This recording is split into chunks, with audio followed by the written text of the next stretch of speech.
সাম্প্রতিক সময় দেখা যাচ্ছে যে পাবলিক প্লেসে জনপরিসরে গণপরিবহনে নারীদের নানা ধরনের হয়রানি হবার বিভিন্ন ঘটনা আমাদের সামনে আসছে। তো এই ধরনের কোনো ঘটনা ঘটলে আসলে কি করণীয় সেই বিষয়ে আজকে আলোচনা করব। রাস্তা দিয়ে একা হেঁটে যাওয়ার সময় একজন নারীকে কেউ উত্ত্যক্ত করলে, কোনো জনসমাগমপূর্ণ স্থানে বা উৎসবে কোনো নারীকে হয়রানি করা হলে আইনের দৃষ্টিতে সেটি দণ্ডনীয় অপরাধ।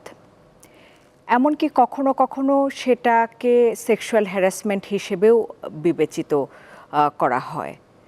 বাংলাদেশে নারী নির্যাতন বা হয়রানির বিরুদ্ধে বেশ কিছু আইন রয়েছে। হাইকোর্টের একটি নির্দেশনা রয়েছে এবং সেই নির্দেশনা অনুযায়ী ইভটিজিংকে আসলে একটি গুরুতর সেক্সুয়াল হ্যারাসমেন্ট হিসেবেও গণ্য করা হয়। দেশে নারী ও শিশু নির্যাতন দমন আইন ২০০০ রয়েছে, যেটি পরবর্তীতে বিভিন্ন সময় সংশোধিত হয়েছে এবং এই আইনে বলা রয়েছে যে একজন নারীর মডেস্টিতে কেউ যদি আঘাত করে, সেক্সুয়ালি তাকে অ্যাসল্ট করে, সেক্ষেত্রে যেমন সর্বোচ্চ 10 বছরের কারাদণ্ডের বিধান রয়েছে, সেই পাশাপাশি কিন্তু আমাদের যে পেনাল কোড রয়েছে, দণ্ডবিধি, সেই দণ্ডবিধি এবং অন্যান্য যে আইন রয়েছে সেসব আইনে কিন্তু বিভিন্ন মেয়াদে দণ্ডের পাশাপাশি ফাইনেরও কিন্তু বিধান রয়েছে। ঢাকা মেট্রোপলিটন পুলিশ অধ্যাদেশ বলে একটি আইন রয়েছে এবং সেই আইনে ইভটিজিং বা উত্ত্যক্ত করার বিষয়ে শাস্তির কথা বলা রয়েছে এবং এই অধ্যাদেশের একটি ধারার সংজ্ঞায় নারীকে অপমান বা বিরক্ত করার কথা উল্লেখ করা হয়েছে। এই আইনে বলা হয়েছে যে যদি কেউ কোনো রাস্তায়, পাবলিক প্লেস থেকে স্বেচ্ছায় এবং অশালীনভাবে নিজের শরীর প্রদর্শন করে বা এমন কোনো বাড়ি বা ভবনের ভেতর থেকে কোনো নারীকে দেখতে পায় অথবা স্বেচ্ছায় কোনো রাস্তায় বা পাবলিক প্লেসে সে যদি কোনো নারীকে অপমান করে, বিরক্ত করে বা তার পথ রোধ করে, অথবা কোনো রাস্তায় বা পাবলিক প্লেসে কোনো অশালীন ভাষা ব্যবহার করে, অশ্লীল কোনো ধরনের শব্দ ব্যবহার করে, কোনো ধরনের অঙ্গভঙ্গি বা কোনো ধরনের কমেন্ট করে কোনো নারীকে অপমান করে, তার মডেস্টিকে আসলে হার্ট করে, তাহলে সেই ব্যক্তি কিন্তু 1 বছরের কারাদণ্ডে দণ্ডিত হবেন অথবা ম্যাক্সিমাম ২০০০ টাকা পর্যন্ত তার জরিমানা হতে পারে এবং কিছু কিছু ক্ষেত্রে সেই ব্যক্তি কিন্তু উভয় দণ্ডেই দণ্ডিত হতে হবে বলে এই পুলিশ অধ্যাদেশে বলা হয়েছে।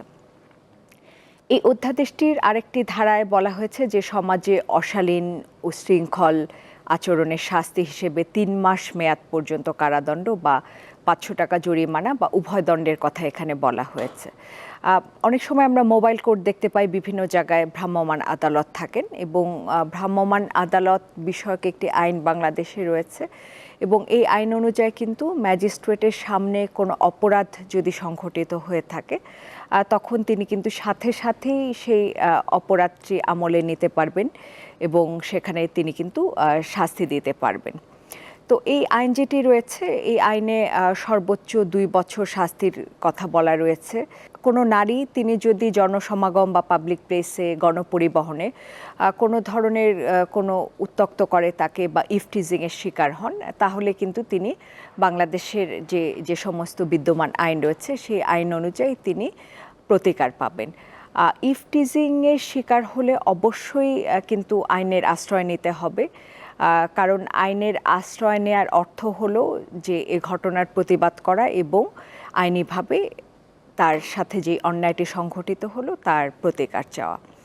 ফলে ইভটিজিংয়ের শিকার যদি কেউ হন, প্রথমেই তাকে কিন্তু তার যে আশেপাশে কাছাকাছি যেই থানা রয়েছে সেই থানায় তিনি যাবেন এবং নিকটস্থ থানায় যেয়ে তিনি দ্রুত বিষয়টি সেখানে জানাবেন এবং সেই সাথে সাথে কিন্তু একটি লিখিত অভিযোগ সেখানে করা যাবে।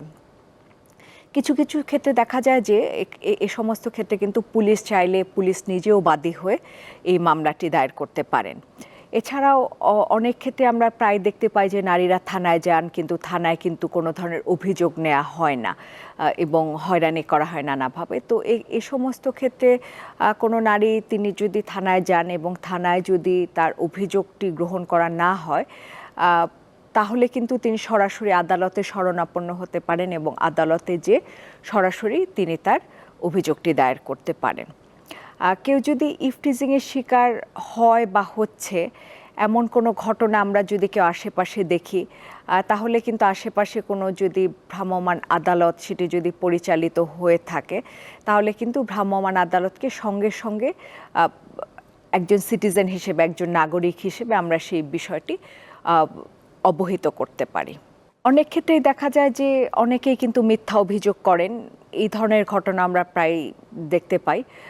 তো ভ্রাম্যমাণ আদালতের মাধ্যমে নিরীহ কাউকে যদি কখনো ফাঁসানোর চেষ্টা করা হয়, তাহলে কিন্তু এর উল্টো ফলও হতে পারে।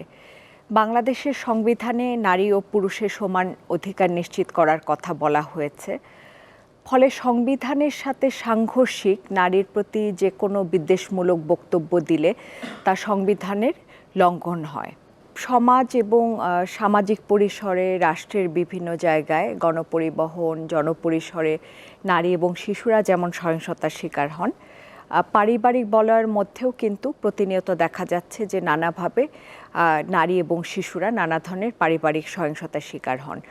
তো এক্ষেত্রে আমরা প্রায় দেখতে পাই যে তারা শারীরিক সহিংসতার শিকার হয়ে থাকেন, মানসিক সহিংসতার শিকার হয়ে থাকেন, কোনো কোনো ক্ষেত্রে অর্থনৈতিক বৈষম্যের শিকার হয়ে থাকেন। এবং সাম্প্রতিক সময় আমরা দেখতে পাচ্ছি যে পারিবারিক বলয়ের মধ্যে নারী এবং শিশুরা নানাভাবে সেক্সুয়াল ভায়োলেন্সেরও শিকার হয়ে থাকেন।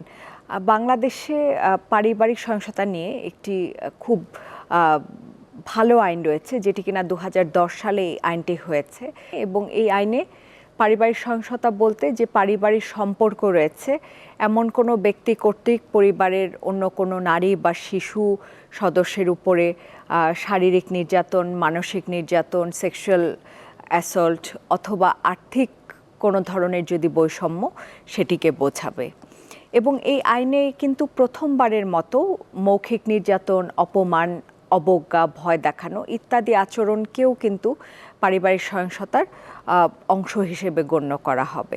এছাড়া প্রায় আমরা দেখতে পাই যে নারীদের স্বাধীন চলাচলে পরিবার থেকে বিভিন্নভাবে বাধা দেয়া হয়, তো তাদের ব্যক্তি স্বাধীনতায় হস্তক্ষেপ করা হয়। তো এই ধরনের হয়রানি, ব্যক্তি স্বাধীনতায় হস্তক্ষেপ অর্থাৎ তার স্বাভাবিক যে কোনো চলাচলে বাধা, যোগাযোগ বা ব্যক্তিগত ইচ্ছা বা মতামত প্রকাশে বাধা দেয়া, কথা শোনানো, অর্থাৎ তার স্বাভাবিক চলাচল, যোগাযোগ, ব্যক্তিগত ইচ্ছা বা মতামত প্রকাশে বাধা দেয়া, বিভিন্নভাবে তাকে কথা শোনানো এবং পুরুষতান্ত্রিক আচরণ দিয়ে দাবিয়ে রাখার চেষ্টা, সন্দেহ করা, এই বিষয়গুলো কিন্তু পারিবারিক সহিংসতার অন্তর্ভুক্ত হবে। জাতিসংঘ কর্তৃক নারীর প্রতি সকল প্রকার বৈষম্য বিলোপ করার সনদ 1979 সালে হয়েছে। এই সনদটি সিডো সনদ নামে পরিচিত এবং শিশু অধিকার সনদও কিন্তু 1989 সালে বাংলাদেশ এটিতে স্বাক্ষর করেছে এবং এই সনদটিকে র্যাটিফাই করেছে। ওয়ালটন আবারও মিলিনিয়ার অফারে ওয়ালটন ফ্রিজ কিনে আপনিও হয়ে যেতে পারেন মিলিয়নিয়ার।